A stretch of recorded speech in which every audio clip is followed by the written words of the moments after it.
आज हमें ना गर्व होता है कि हमारे देश में ऐसे विपक्ष बैठे हैं जिनके बदौलत ही आज देश में इतनी तीव्र गति से कार्य हो रही है।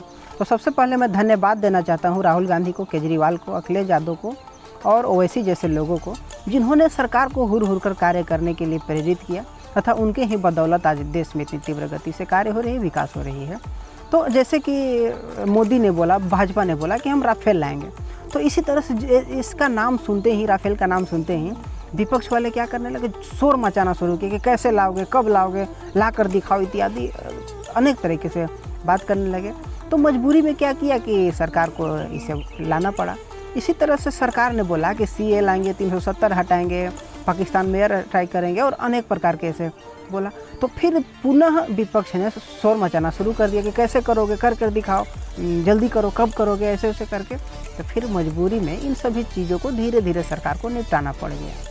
तो मैं यही कहना चाहूँगा कि हमारे देश के प्यारे भाइयों, हमें फ़र्ज बनता है कि हम अपने देश के विपक्ष को इसी तरह से मजबूत बनाए रखें और हमेशा ऐसे ही विपक्ष को बरकरार रखें ताकि देश के विकास में बहुत ही तेज़ी लाया जा सके और मोदी के द्वारा कार्य किया जा सके। जो भी अभी सरकार में लोग बैठे हैं उनके द्वारा तीव्र गति से कार्य किया जा सके। और यदि आप देखेंगे तो एक समय ऐसा भी था कि भाजपा भी तो विपक्ष में थी, परंतु भाजपा में उतनी दम नहीं थी कि वह सरकार से इस तरह से कार्य करा सके। तो हमें ऐसी निकम्मी विपक्ष का क्या काम। तो अभी हमारे विपक्ष के रूप में कांग्रेस जैसे ही लोग हैं, जिनका मैंने नाम लिया वैसे ही लोग हैं, जो कि उनकी ही के द्वारा इतने तीव्र गति से देश में विकास हो रहा है।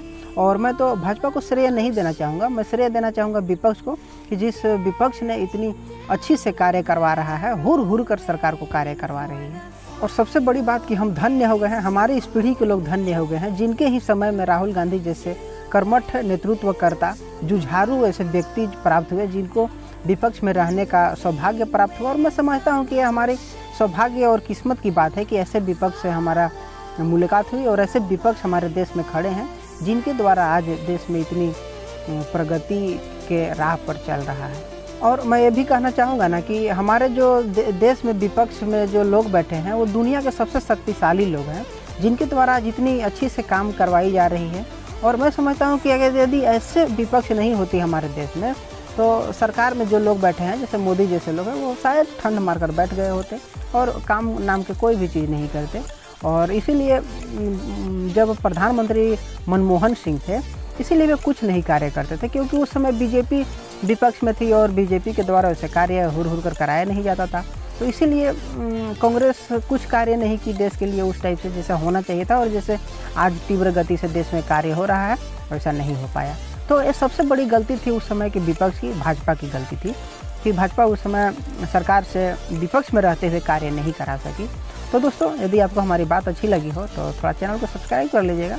और ठीक है, चलते हैं, आज के लिए इतना ही। और मैं समझता हूँ कि ऐसे विपक्ष को देश में बनाए रखने के लिए, और मैं तो बोलूँगा कि सब दिन ऐसे ही विपक्ष को देश में रखें ताकि हमारे देश में जिस तरीके से कार्य हो रही है उसी तरीके से कार्य होता रहे और अपना देश विकासशील के रास्ते में चलते चलते मतलब बहुत ही अच्छा उपलब्धि हासिल कर ले और बहुत ही अपॉर्चुनिटी टाइप से मतलब इसे मिल रहा है आज। और मैं समझता हूँ कि आने वाला टाइम में यदि ऐसे ही विपक्ष हमारे देश में रही ना तो देश बहुत ही प्रगति पर जाएगा।